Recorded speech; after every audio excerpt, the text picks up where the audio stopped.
Hi guys, welcome to today's video. In today's video, we'll look into scenario. Continue our What if Germany won World War One series. And yeah, a lot's changed. The British Empire doesn't even look right. But anyways, we're all going to become independent soon. And a lot of them will be similar to our own timeline as well. And this is a problem happens with the Axis and the East Asian Co-Prosperity Sphere, or whatever you want to call it. They both decide to team up and declare war on the Soviet Union, as the Soviet Union claims too much of their lands and also has been engaging in border problems with them, causing a lot of border problems, like putting troops in and such. Well, I just made a mistake. Oops. Let's fix the mistake. With the troops of the rest of the nations about to engage. But Germany, the Axis and the Co-Prosperity Sphere decide to blitz the rest of the USSR, what's left of it, calling it weak and in shambles. That the Germans blitzing far all the way to the Ural Mountains. And here, the Soviet Union felt betrayed due to the slow response by the other nations, who eventually declare war. But is it too late? Is the question. Are they too late? Many people ask the question, are we too late? But nobody wants to really answer it because they're scared of the answer. Weird. Like, this isn't working right. But anyways. Oh, New Zealand and, like, Iceland is, like, a different color. I mean, Ireland. And, well, one problem. Iran is a fairly weak ally.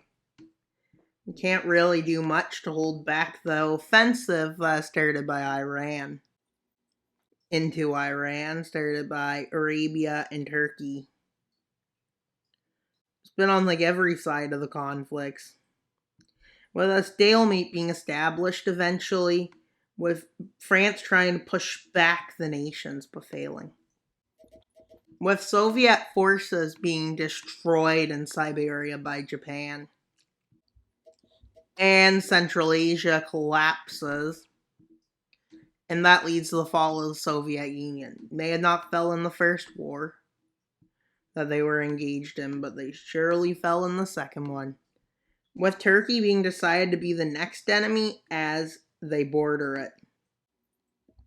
And they quickly take Ankara. And they quickly take Istanbul too. With this being the counter-offensive by Iran with the help of Saudi Arabia. With Germany launching an offensive with Italy to kick France out. Unfortunately, it's kind of a stalemate with the French border. With the Axis being basically the direct territory of the Axis. Egypt gets invaded and loses control of Cairo and the Suez. And, well, so many troops land here, they're almost collapsed. With a landing happening in New Zealand by Japan, which destroys Japan's morale. And Japan also does one here. With Italian troops landing in Tunisia. And, well, this is the fall of France. Again, how many times does France need to fall in this series? And, well, landings made here. Which is then a counter-offensive is made in Africa and North Africa, kicking the Italians out. Well, mostly. And, well, they even land in southern Arabia and take, like, the strategic parts of Yemen. Which is really humiliating, especially with France getting pushed back. With the Germans and Italians barely holding any of France. It's a bit scary for them, I guess. With the Suez Canal being taken out of the hands of the Axis. with them seizing so much land. And well, kinda doesn't go so well. But they manage to seize a lot of land, and Arabia is re-liberated. With a resistance group, the Soviet resistance group. This group is known as the Russian partisan group. None are really in the puppet, because puppet has pretty much been assimilated by this point. But this being the Russian Liberation Front is what they call themselves. With Japan and them barely having enough troops to hold them back, Japan finally moves troops back, and so does Germany. But they're pretty much kicked out of Moscow at this point. Well, I don't think they are, because Moscow's still controlled by the Axis. But anyways, as you can see, the Soviet resistance forces is playing strain on both Japan and allies. With the fall of the control of Ankara, an offensive is made, and this one goes really slow. Because Bulgaria has been preparing to defend thrice.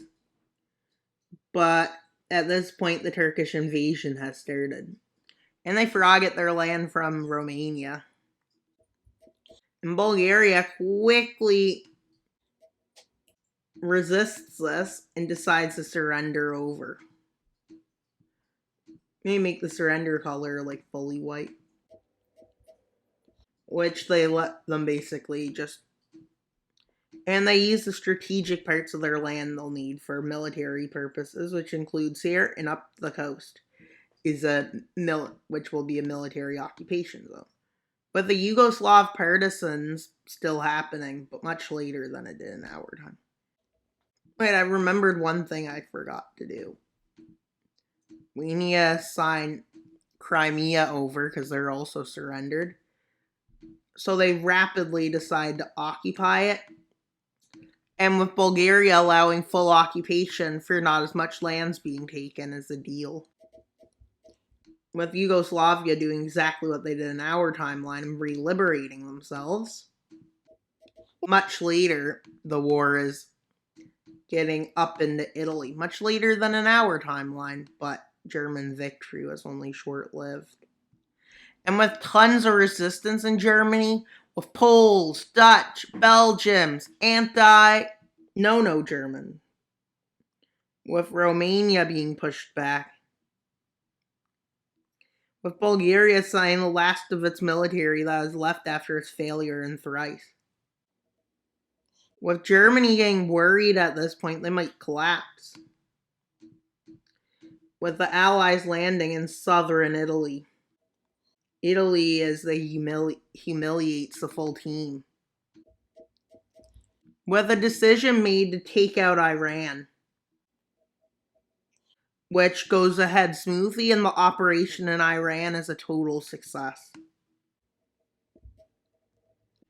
With the democratic rebels that were in the Civil War rising up again. And they managed to overthrow Iran. With a goal being made with this new takeover of Iran to liberate the Soviet Union. So they do an invasion of the South. Their goal is mostly to take out them, with Finland being told they can have parts of Norway and Sweden if they join them, which, when the Germans find out the Finns took this offer, they're enraged. With Norway and Sweden quickly falling, with the Russian liberators marching into formerly Soviet territory. They even take Leningrad back. Because everybody in the territory is pro-Russian, fighting for Russia. But now it gets tricky, because some of these nations still want their independence. With them managing to get back to the coastline at this point. With Romania and Hungary surrendering. With the Russians seizing this side, and then they asked the West to break their frontier. With the West moving in and taking some of the lands. With Russia managing to complete this part of the operation, and all that's left is Germany, with the West wanting to get, with every part wanting to get to places first. With the Germans surrendering in 1962, I guess we could say. Want to see the peace treaty? Because that peace treaty happens right now. 5 plus Austria. Romania lost more land than they did in our timeline. Bulgaria didn't lose as much because they surrendered so quick. We're smart in this timeline. And Czechia, Czechoslovakia, Hungary, they're all occupied. The rest are neutral because they are. With the invasion, with many troops being sent to fight on the Russian front lines. With a huge help. This is a huge help, as it allows Russia to march to its beat of its drums. And liberate some of the weak puppets. Oh wait, they didn't liberate all the Axis puppets. No, they did. But they're moving into not Japan's puppets. But the advance is really slow, with stalemate after stalemate. With America managing to persuade Australia to join. Free Australia is what it's called. And it's called that for a very good reason. Because it was the same government that freed the nation. And as you can see, that's all for today's video. Please like, subscribe, and comment. Wild Mapper out, but not until you subscribe. Just kidding, we got one thing left before I go and end the video. Which is the finish of Siberia with the Pacific coast back. And that's all for today's video. Please like, subscribe, and comment. Wild Mapper out, but not until you subscribe. Bye, guys!